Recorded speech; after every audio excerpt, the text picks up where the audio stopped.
Blessings, yeah. Welcome to Instagram Guru. I'm your host, Talaku the Great Owl. Yeah, man, and this video, as me, I said, gonna be a long one. So I'm gonna start out by saying, for all the people who have been saying, yo, Great Owl, what happened to the videos on YouTube? I won't go back over that again. But obviously, I'm not on YouTube anymore. But the 300 and some odd videos we did on spirituality, religion, morality, ethics, and our very way of life here as Aboriginals in Jamaica, in all the different nations. Because there are five Aboriginal nations in Jamaica and five indigenous groups registered under the United Nations, are recognized, because some people don't like the word registration. And on my channel, True Life Television Network, we speak about issues of sovereignty, depths of spirituality, things that you won't get or you wouldn't have gotten on Sela Media. That's True Life Television Network. Right? And people who have been following me know this, right? So True Life Television Network have a lot of advanced information. I'm saying advanced because it's a lot different in intensity to the information on True Life that was presented on Sela Media. Okay? It's still True Life. This is such a getting more what we reason about in our own emotional and mental and spiritual space. A lot of people aren't familiar with a lot of the stuff that I have been doing, but people know that there is a information repository kind of flowing through me. So that is why we do this Instagram Guru, and people have been asking why am I not on YouTube anymore with Sela Media. This is a Babylonian system, right? You got to know that spirituality has many reasons for manifesting in the individual. So it's not something that is outside of yourself. So part of my spirituality is to be non-aligned, hallelujah, and to survive as a non-aligned individual. Right? Me not join group and organization and all manner of things who have secret intentions and motives and mission statement outside of the obvious. They're very covert people, you know what I mean? And that's one of the reasons why I don't associate with certain things, because you cannot be sure what people are up to. Hallelujah. Anyway, so we're going to talk about today the breakdown in Jamaica's culture in a little synopsis, because I'm not going to make it absolutely too long, because I know this algorithm don't handle longer information. Anyhow, I remember many years ago, the first time as a child I saw like a music video on television. It was a Natalie Cole video. I think it was 1985. I miss you, or something like that, right? Some very old song. Anyhow, so it was like about a mile and a half up on the hill, which is one of the highest points of this mountain, and it was a family who had a breadwinner who was a farm worker, and he was one of those really good farm worker in that he'd been doing it for maybe like all his adult life, and he always spent time in the United States. He was always away. So when you saw that man, it was very rare. And so it was the first place I saw, like, got to watch some television. And I remember that the TV antenna was placed high on a bamboo pole in a pear tree outside of the house, in the yard, like. And I remember just being fascinated. We didn't get electricity and didn't have a television until after Gilbert. It was near like maybe November to December 1988. And I remember the first movie we watched was an American war show, right? And I remember I was up till 4 a.m. And that started, I would say, several years of me being up um, till very late. I think it was 3 a.m., sorry. Um, Let me say that again. I think it was like about, the movie finished at maybe 2 a.m., yeah. And television signed off. Because back in those days, after the last movie, TV would sign off. It was JBC, right? And it would sign back on at like 5 a.m. in the morning. You would have the national anthem. And anyhow, so that was Jamaican television in the early days, right? I remember that continued for many years. You would watch the last movie and TV signed off until CVM in 1993, where they had like uh, all night like program schedule, and they had like some stuff from country music television, um, some stuff from CSN. I think there was a cable satellite network for a while, and then after that they went to just playing like several music videos, and after a while, JBC, no TVJ, caught up, and they would like have later movies, and they would sign off later and later until television became 24 hours before the 2000s came around, and we had two TV stations. I remember when I was a child, like in my 10 going up to like 15 to my teenage years, I remember seeing that they were like the middle class and the upper class having this thing we call satellite dish. I remember just after Gilbert, as they, in the 90s were coming, I saw these huge ones. They were so massive, and they were on the wealthiest house and then the middle class. And I remember that, as we were into television now and got to understand, okay, we got our own little TV. It was a black and white, and we had to shift our little pole all over the place to get reception, right? And I was always fascinated that there were some people in other parts of my community that got these massive television poles, right? And they were siphoning off signal from the satellite dish. I'm gonna bring it all together to tell you why I'm talking about this.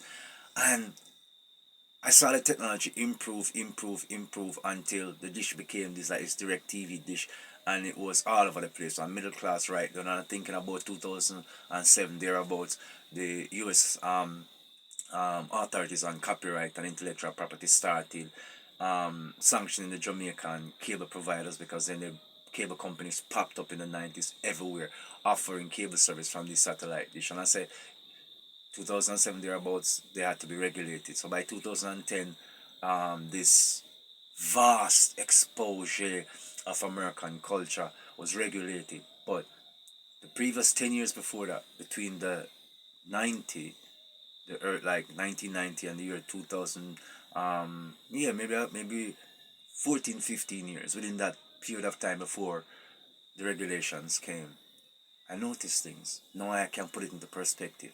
I noticed there was a difference between the upper class Jamaicans in their behaviors and their attitudes, right? I didn't know what it was, but I just know that they talk different, they behave different.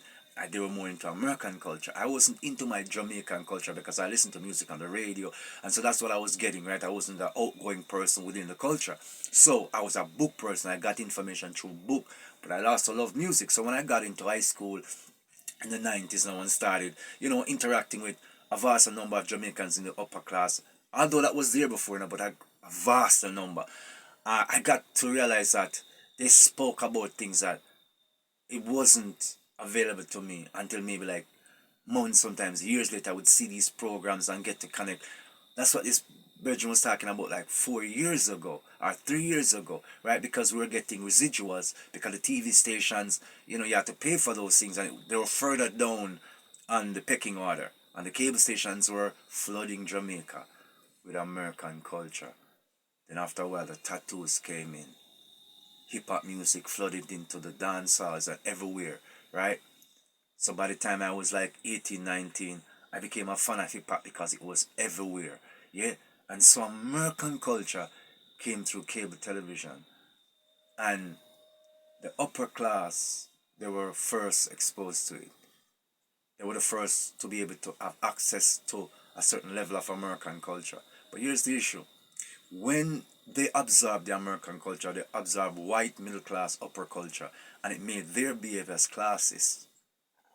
Now, when we got into it through the cable television, we got into black American culture. So we became tribal and having these signs and wanting to highlight our own gangs or our own dysfunction within the avenues and byways of our own community. And that was a infiltration, I think, that was designed to destroy Jamaican culture. The LGBT also started coming through those programs because now it was unfiltered American culture, unfiltered Babylonian culture, And so when we talk about the intentions of the high and up and the middle class, it's been fashioned for many, many years by American television, syndication, cable television. I remember HBO was a big thing, you understand me?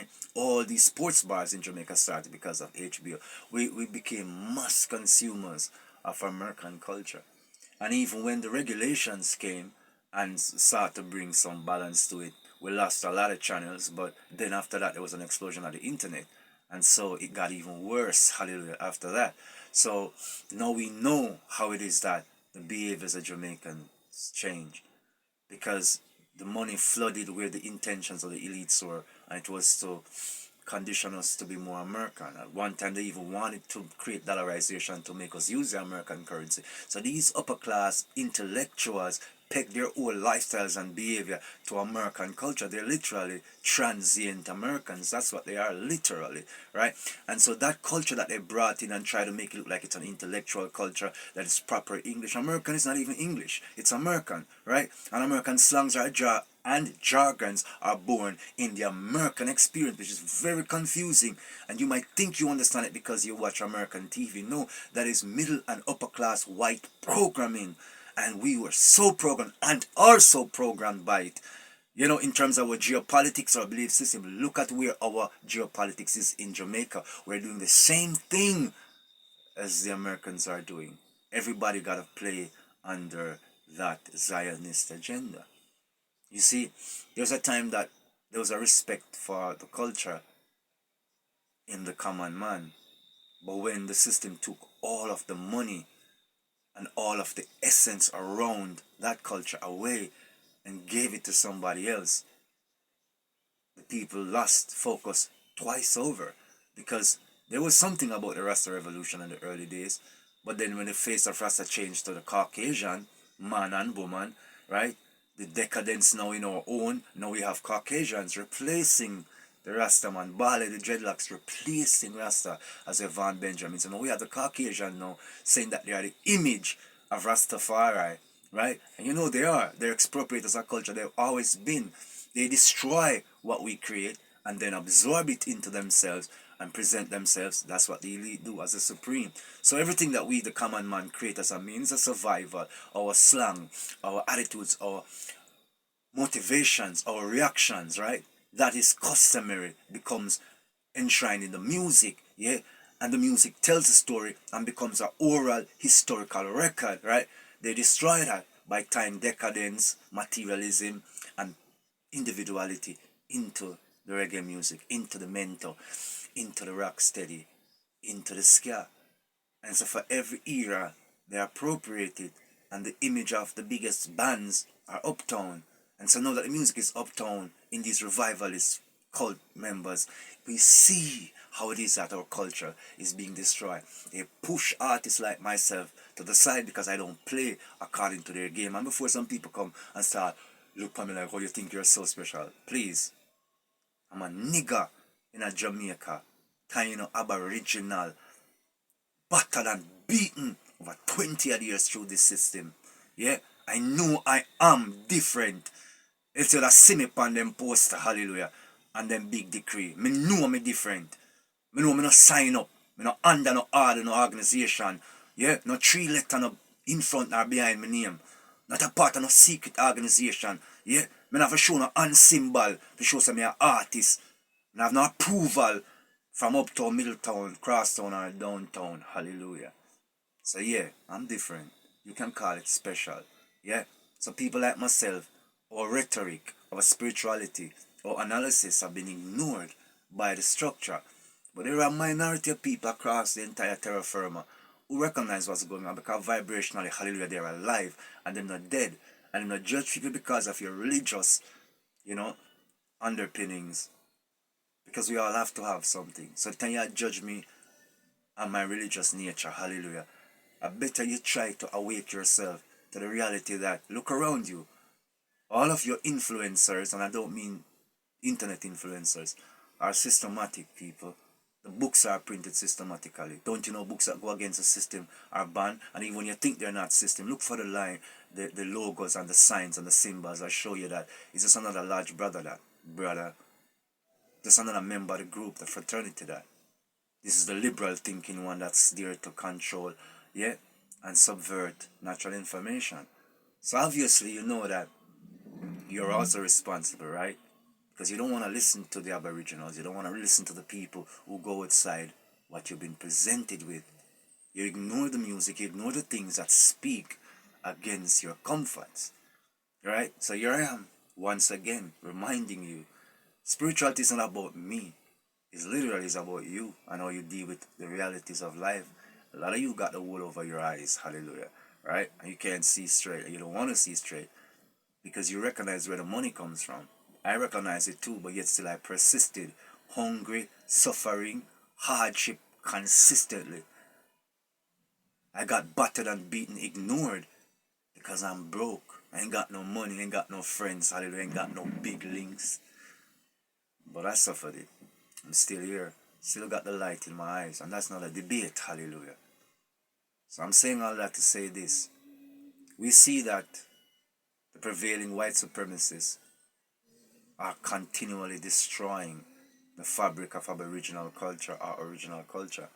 And we see that you, the people, you coalesce and join them. So few of you are willing to be purely true to the originality of your being.